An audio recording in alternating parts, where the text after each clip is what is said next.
Yeah good evening sir. Good evening sir. Good evening Jupudi గారు. అసలు సమస్య ఈ హైదరాబాద్లో వేలాదిగా ఫ్లాట్లు అపార్ట్మెంట్లు ఒక్కసారిగా సెక్షన్ 22Aలోకి వెళ్ళిపోయాయి. ఇదేమన్నా పాతాళ భైరవి మాంత్రికుడి మాయాజాలం, ఏమన్నా మంత్రదంతో ఇలా 22A అనగానే అవన్నీ నిషేధ జాబితాలోకి వెళ్ళిపోతాయా? ఏంటి సార్ ఇది? సార్ నమస్తే మీకు సార్, తర్వాత 99 టీవీ ప్రేక్షకులకు అందరూ కూడా నమస్కారం సార్. ఇది గవర్నమెంట్, ఎనీ గవర్నమెంట్, అటు తెలంగాణ కానివ్వండి, ఆంధ్రప్రదేశ్ కానివ్వండి, కంబైన్డ్ ఆంధ్రప్రదేశ్ కానివ్వండి, గవర్నమెంట్ రెవెన్యూ డిపార్ట్మెంట్ లో భూముల మీద రకరకాల పేర్లతోటి, అది 22A అనండి, లేకపోతే అసైన్మెంట్ ల్యాండ్ అవ్వండి, లేకపోతే పట్వారీ అనండి, ఇలా రకరకాల పేర్లతో దాదాపు ఒక 8 పేర్లతోటి భూముల మీద సామాన్య ప్రజలకి దీని మీద ఏమాత్రం అవగాహన కల్పించకపోగా మిస్అండర్స్టాండింగ్ ఏర్పాటు చేసి ప్రభుత్వం ఏం చేస్తుందంటే విఆర్ఏలు, విఆర్ఓలు, ఎంఆర్ఓలు, అదేవిధంగా above in the revenue department ప్రజల మొత్తాన్ని, లేకపోతే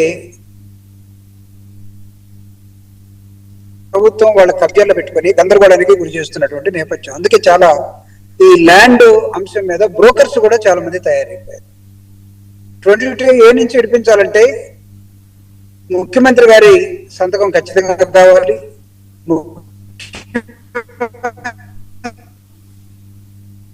గారి సంతకం కావాలంటే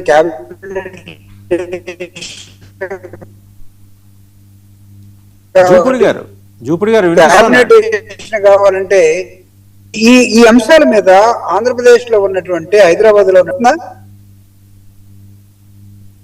సార్ వినపడుతుందా సార్? వినిపిస్తుందండి, మాట్లాడండి జూపిడి గారు. సో ఈ ప్రభుత్వాలు అసెంబ్లీ దగ్గర నుంచి అసెంబ్లీ కమిటీస్ దాకా, అదేవిధంగా క్యాబినెట్, రెవెన్యూలో ఉన్నటువంటి డిఫరెంట్ కలెక్టర్ దగ్గర నుంచి జేసీ, డిఆర్ఓ, ఆర్డీఓ, ఎంఆర్ఓ రకరకాల పేర్లతోటి భూ యజమానుల్ని ఇబ్బంది పెట్టే కార్యక్రమం తప్ప ఇంకోటి కాదు. భూమి ఎప్పుడు మాయమైపోదు, కానీ భూమిలో ట్రాన్స్పరెన్సీ ఉండాల్సినటువంటి అవసరం ఉంటుంది. ఈ ల్యాండ్ ఓనర్షిప్ ఎవరైతే ఉంటుందో ఈ ఓనర్షిప్ మీద ప్రభుత్వ అధికారాన్ని చాలా గందరగోళంగా వాళ్ళ చేతుల్లో పెట్టుకున్నటువంటి నేపథ్యం. ఓకే సార్, వినపడుతుందా? వినిపిస్తుందండి, మాట్లాడండి సార్. సో ఈ నేపథ్యం నుంచి, ఈ క్లచెస్ నుంచి భూ యజమానులు బయటకు రావాలంటే అది అరకుంట, లేకపోతే ఎకరానా, లేకపోతే లెస్ దాన్ 1 ఎకరా, హెక్టరా, లేకపోతే 2 ఎకరాలా, ఈ విధంగా ప్రభుత్వ భూములన్నీ కూడా 22A పేరుతోటి ప్రభుత్వమే యజమానులకు చెప్పకుండా వాళ్ళ భూములను తీసుకొచ్చేసి ఆ ఏ లిస్ట్ లో పడేసింది. ఇటీవల ఆంధ్రప్రదేశ్ లో, హైదరాబాద్ లో వీటి మీద ఒక క్యాబినెట్ సబ్ కమిటీ ఒకటి ఏర్పడింది. ఈ క్యాబినెట్ సబ్ కమిటీ రాష్ట్ర వ్యాప్తంగా ఒక నిర్ణయం తీసుకున్నారు. ఫర్ ఎగ్జాంపుల్ మీరు అడిగినట్టుగా హైదరాబాద్ లో ఒక నిర్ణయం, అంటే out of the verify of the capital ఒక నిర్ణయం. ఈ 22Aలో ఉన్నటువంటి ఏ అంశానైనా సరే ముఖ్యమంత్రి కార్యాలయ పర్మిషన్ లేకుండా దీన్ని ఎవరు టచ్ చేయడానికి వీల్లేదు. ముఖ్యమంత్రి కార్యాలయంలో ఎవరు చూస్తారు దీన్ని?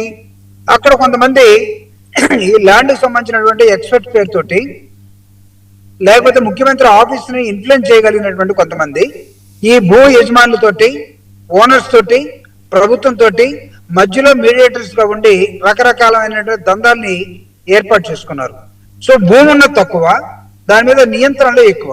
ఇవన్నీ కూడా ఎవడు తీరుస్తాడు అనుకుంటే అల్టిమేట్ గా ఫైల్ తీసుకొని అక్కడ తిరుగుతూ ఉంటాడు, ఫైల్ ఒకటి ఇస్తాడు. ఇది చాలా విచిత్రంగా ఉంటుంది సార్. మేము రెవెన్యూలో మాకు ఆ ఎక్స్పర్టిజం లేకపోయినా చాలా మంది ఎమ్మెల్సీగా ఉన్నప్పుడు ఇప్పుడు కూడా మా భూమి 22Aలో ఉందండి, ఇది ముఖ్యమంత్రి గారు CCLA డిపార్ట్మెంటు, వీళ్ళు ఎవరైనా తీసేస్తే మా భూమిని మేము అమ్ముకుంటామండి అనేది. వాళ్ళ భూమిని వాళ్ళు అమ్ముకోవటం కోసం, వాళ్ళ హక్కులు కలిగి ఉండటం కోసం ప్రభుత్వం అనే పేరుతోటి వాటి మీద ఒక నియంత్రణ ఏర్పాటు చేసుకొని గవర్నమెంట్ ఫోల్డ్ లో పెట్టుకుని డెసిషన్ తీసుకోకుండా ఉండటం. అవునా? దశాబ్దాల తరబడి వాళ్ళకి ఇష్టమైనట్టువే తీసేసుకుంటారు, ఇష్టంగా అన్నట్టేమో ఆ లిస్ట్ లో పడేస్తారు. ఇది లిమిటెడ్ పర్పస్, లిమిటెడ్ ఏరియాలో ఉన్నటువంటి భూమి, దాని మీద ప్రభుత్వం కబంధాస్తాలను పెట్టి రైతులను కానీ ఓనర్స్ కానీ ఇబ్బంది పెట్టే పెద్ద కార్యక్రమం అండి. దీనికి నాకు తెలిసి ఇప్పుడు ఉన్నటువంటి లెజిటిమేట్ సొల్యూషన్ లెజిస్లేచర్ లో ఏంటంటే గవర్నమెంట్ ఒక డెసిషన్ తీసుకోవాలి, గవర్నమెంట్ లో అంటే క్యాబినెట్ ఒక డెసిషన్ తీసుకోవాలి. క్యాబినెట్ ఎప్పుడు తీసుకుంటుందంటే వాళ్ళకి అవసరమైనప్పుడు తీసుకుంటుంది అంటారు, రైతుకు అవసరమైనప్పుడు కాదు. చాలా ప్యాథరిక్ ఇది. చాలా మంది 1 ఎకరా 2 ఎకరాలు 3 ఎకరాలు 4 కుంటలు ఇలాంటి రైతులందరూ కూడా భూమికి రేటు ఉంటుంది, భూమి వీళ్ళదే, కానీ ప్రభుత్వంలో ఉండిపోతుంది, దాని నుంచి బయటికి రాదు. సో ఈ విధంగా రైతులందరూ కూడా అవస్థపడుతున్న నేపథ్యం. సో దీని మీద పబ్లిక్ రియాక్షన్ అద్భుతంగా కనబడుతుంది. అయితే ప్రభుత్వం కదలట్లేదు అన్ని చోట్ల కూడా. జూపూడి గారు నాకు ఇక్కడ ఒక సందేహం, అంటే నేను వ్యక్తిగతంగా